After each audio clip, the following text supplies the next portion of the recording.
Well done, church. God of wonders beyond our galaxy. So there's even more than what we can see or even think of to glorify God over. I mean, that's what that song says. That's what that song means. God of wonders. We can't even fathom the bigness, the glory of the God that we are here today to worship. I love the passage in James that we read this morning, and that's why I chose it. James 1, and I had them read 13 through 18, but what I have highlighted in my Bible, among other things, right there is verse 12. Verse 12, blessed is the man who perseveres under trial. Let me just say something right now. On Happy Father's Day, on a day where we're here to that exists to honor the men in our lives, the fathers, the leaders, the mentors, all those men in our life that have got us where we are today, this is a passage that I think, especially in our culture today, is largely overlooked and unappreciated. Because what we try to do is eliminate the problems so that we can be blessed. We try to avoid all the problems, the trials, all of those things. We try to make life as easy as possible. And God is saying, guys, blessed is the one who, regardless of circumstances, and you've heard me say that word, maybe we ought to get that on a t-shirt. Just the members of the O'Fallon Church of Christ will have a t-shirt that says, hey, regardless of my circumstances, ... Because what's happening to us doesn't matter. It only matters how we respond to what happens to us. And he says, guys, you're blessed if you can withstand the trials. Not avoid them, not outsmart them, but just withstand them. Persevere under those trials.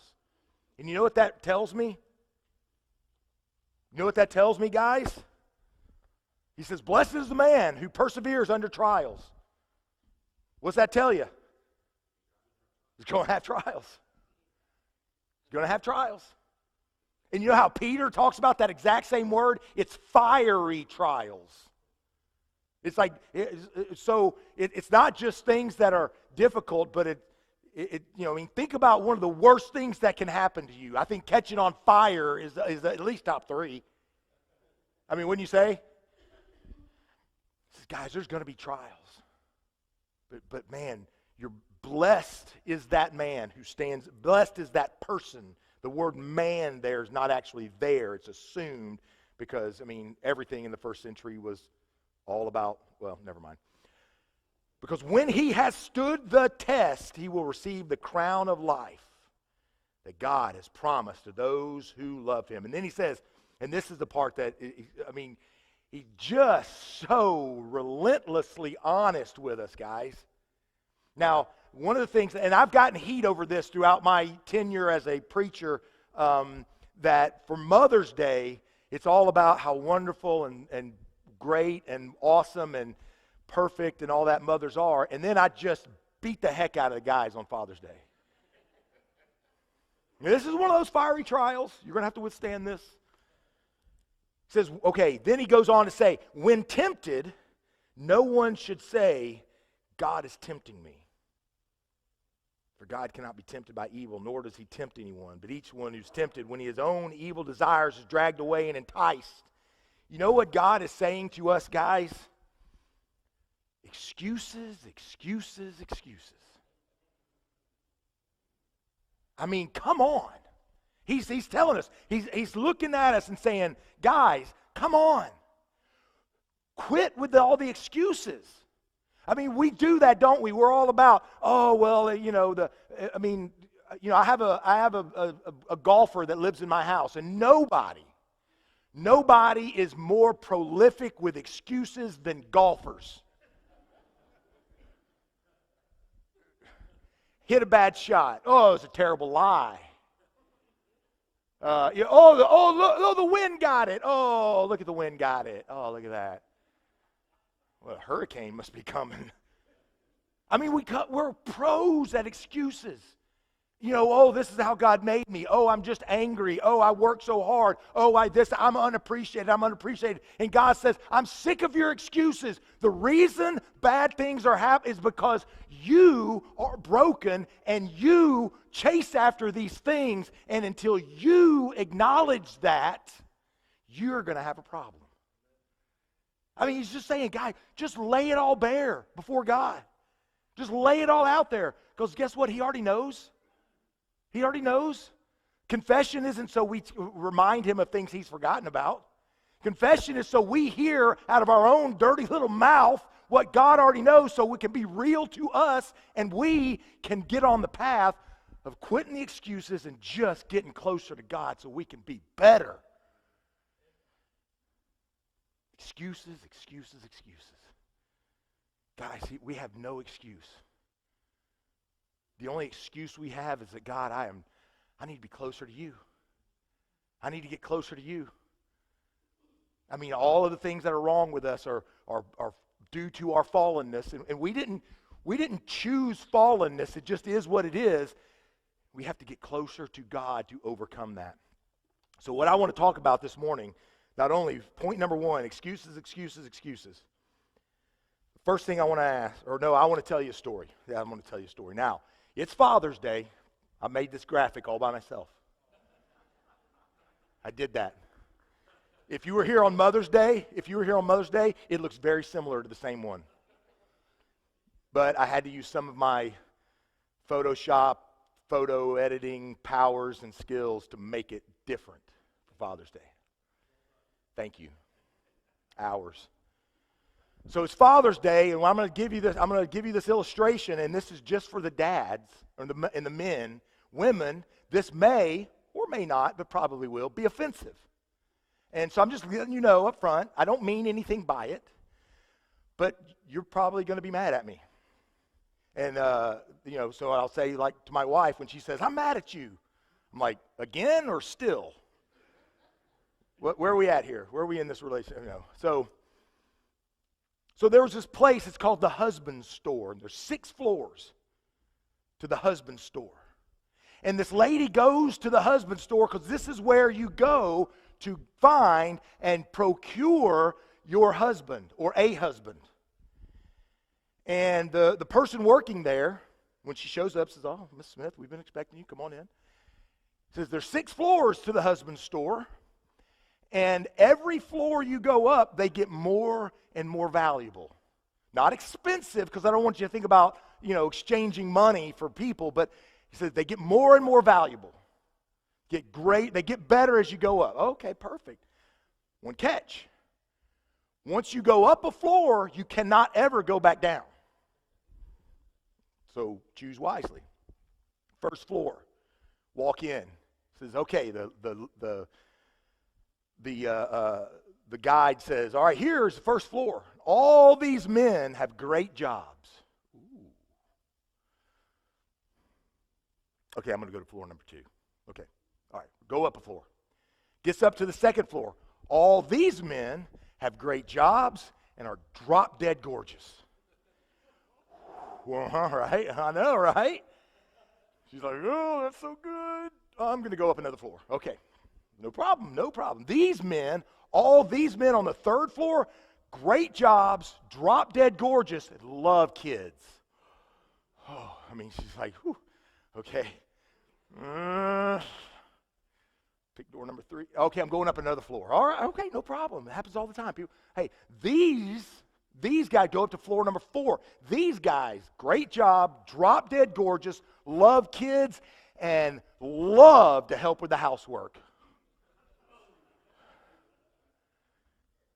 I mean, yeah, Steve's like, okay, stop there. She's like, "Oh, I don't know what to do." Okay, I'm going to go up to the 5th floor. Okay, so goes up to the 5th floor, gets up to the 5th floor. These men, great job, drop dead gorgeous, loves kids, loves doing housework, And these guys on this 5th floor, not only got great jobs, drop dead gorgeous, loves kids, loves housework, but they love to plan meals for the week and cook them. Right? Right? Oh, what do I do? What do I do? What do I do? All right, I'm going to the 6th floor. So she goes to the 6th floor. Gets up there and he says, welcome to the 6th floor. You are, get this right, the 387,896,552nd woman to come to this floor. And there's no men on this floor. This floor only exists to prove you can't please a woman.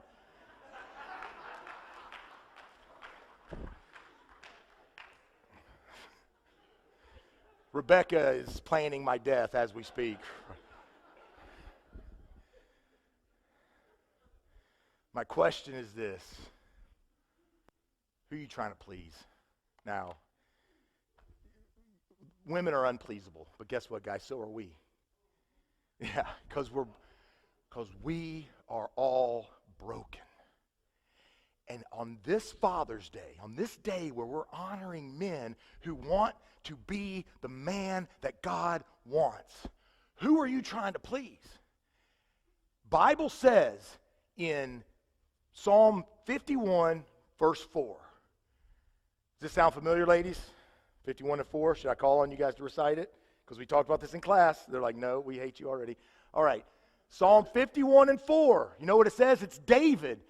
After he commits adultery with Bathsheba, gets her pregnant, brings Uriah home, tries to cover it up, that doesn't work, then murders Uriah by having all of his buddies in the army. When he goes forward, they all retreat and get him killed. I mean, think about all of the people that affects, that one thing. And David does that. And in Psalm 51 and verse 4, you know what David says about that specific situation? He says, Lord, against you and you alone have I sinned. Now, I don't know about you, but it seems to me like he sinned against Bathsheba. He sinned against Uriah. He sinned against their children, the families of the men who went to battle and had pulled back and had him murdered, and they don't know what's going on. I mean, we talked about, you think they were friends? You think those guys loved one another? They'd been through battle. They'd been through training. They'd been through all of this, and they had to know that they were a part, following orders, but they were a part of the murder of that person. Do you know what that does to a person? I think David sinned against a lot of people, but he knew. I mean, it's in the Bible. I mean, it's in there. It says those words. And if it, and don't you think that if that were not the truth, that God, in all of his wisdom and all of his power and all of his wanting and to us to know him and all of his pursuit of us, if that were not true, don't you think by now he would have figured out a way not to preserve that text? I mean, because do you think about the Bible like that what's in there, if God is who we believe him to be, the words that we read on his behalf, wouldn't he have figured out a way by now to not preserve the ones that we passionately read? So it's in there. It's protected by God. So I believe it's true. There's some principle there that's true. The reason he says, against you and you alone have I sinned, is because that's the absolute truth. So if it's only God that we sin against, it can only be God that we are seeking to please.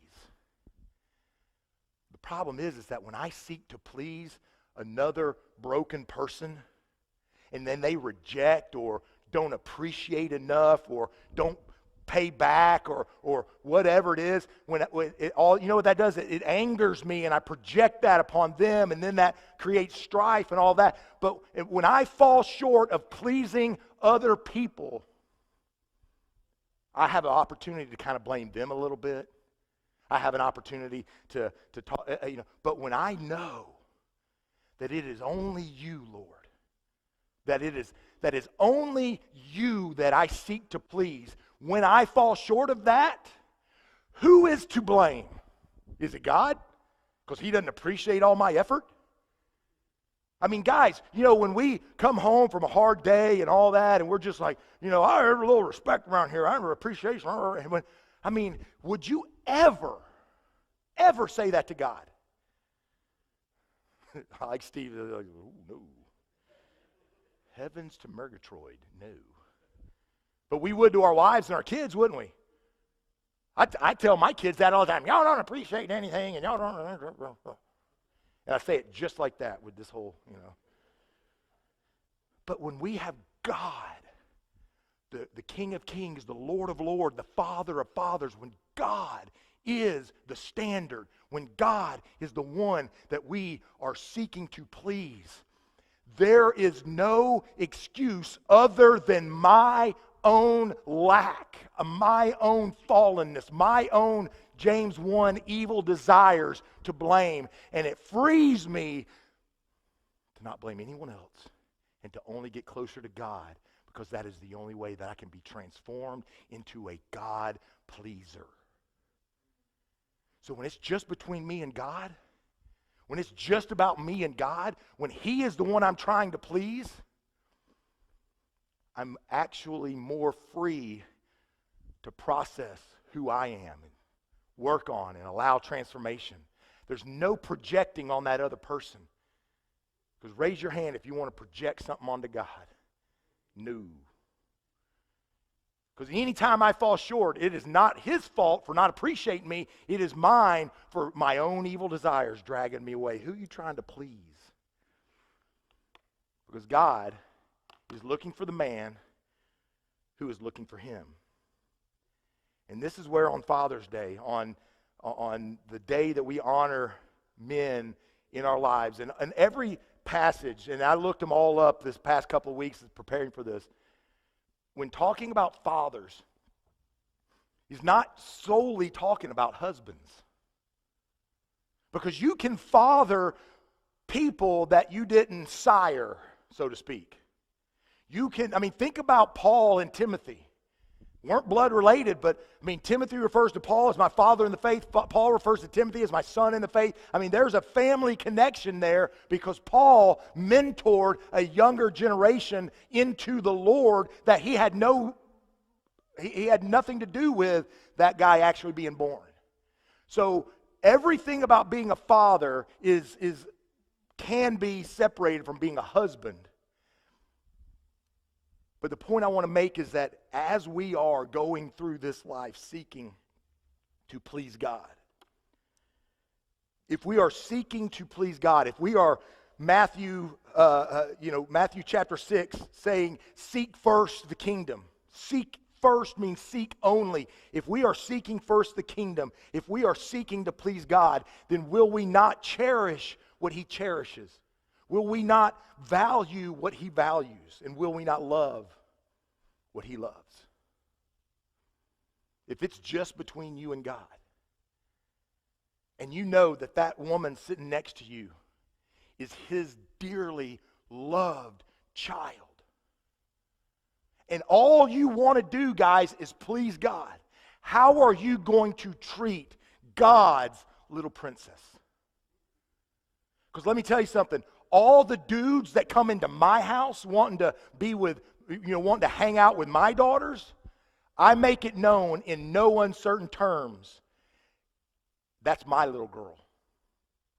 Now, she's not only my little girl because she was God's little girl first, and she's always his first, but I tell them, that one comes very well represented. And if I'm that way, just think about how much more perfectly God is about his little princesses. Princess, would that be Princess I? No? If you want to please God, how do you treat his daughter? You want to please God? How do you treat... Oh, you know what else Psalm says about children? They're a gift from God. You want to please God? How do you treat the gifts that he has so richly, graciously, generously given you? That's why he says what he says about elders. That's why he says, we turn all these things into these checklists. But he's saying, you want to follow a man or you want to follow a person in your spiritual life, how well are they following me? And so he gives us all of these characteristics. He says, hey, if they're seeking to please me, look how they treat their kids.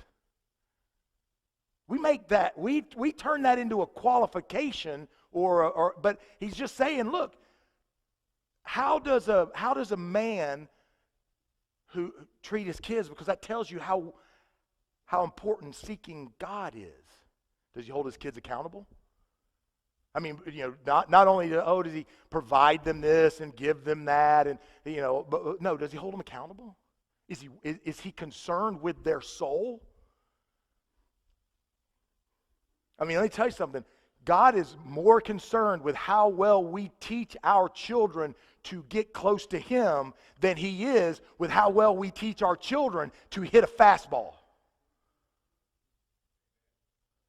I mean, he goes hard in the paint. He can take it to the rim. Really?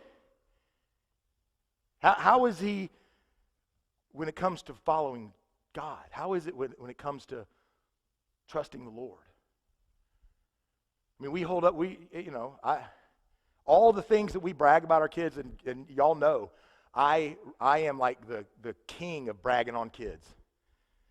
And you know why? Because it makes me look good. I mean, if we want to take God at his word, he says, you give good gifts. If your son asks for an egg, would you give him a snake? If you ask for bread, would you give him a stone? And all that. So everything that we do, good or bad, well, in this case, all the good things we do, God's teaching us, well, it's got an evil bent to it.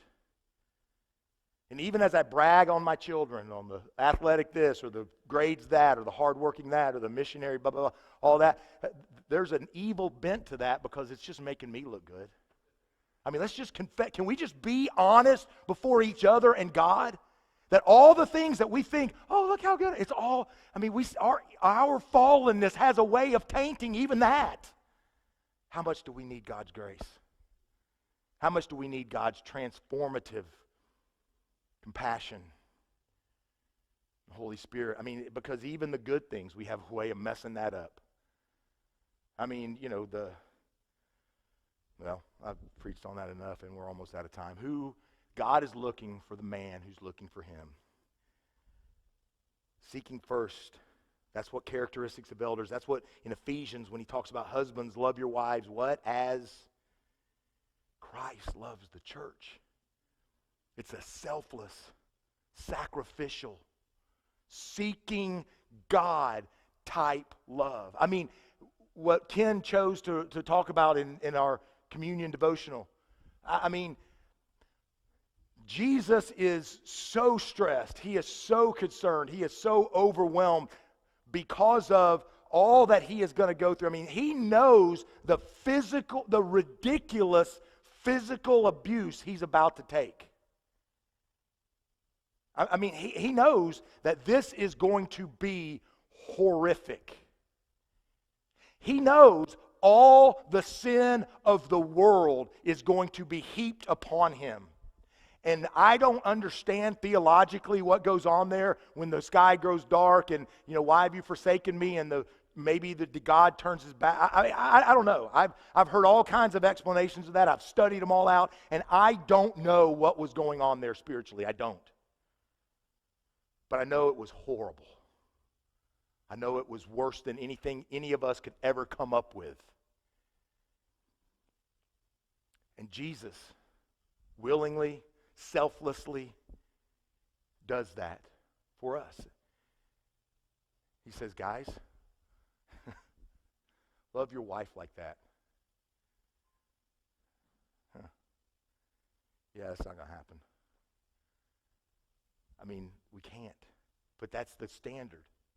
That's what he says. So all we are left to do is pursuing God and treating those that he loves as best we can, as closely as he loves them.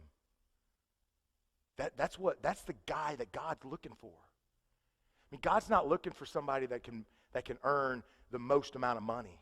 God's not looking for somebody that can really build up a successful family. What God's looking for is a guy who is relentlessly, passionately seeking Him, and all the ways that we treat our family and our friends and all that are a byproduct of seeking after God. That's who God's looking for, guys. We don't have any excuse. Because if we are close enough to God, we'd know that we don't have an excuse. We don't need an excuse. Because when we're drug away by our own evil desires, if we are those who mourn over our sin, blessed are those who mourn. If we're kingdom citizens, it doesn't say if you're kingdom citizens, you're never going to sin. It says when you're kingdom citizens, when you are drug away, you're not going to make excuses and say, this is God's fault. No, you're going to know He is gracious and forgiving and loving, and that is going to pull us back to Him, closer and closer to Him. And then we are able to be better at being dads and better at being fathers and better at being all those things because we are pursuing God. Against Him and Him alone have we sinned. Him and only Him can we please.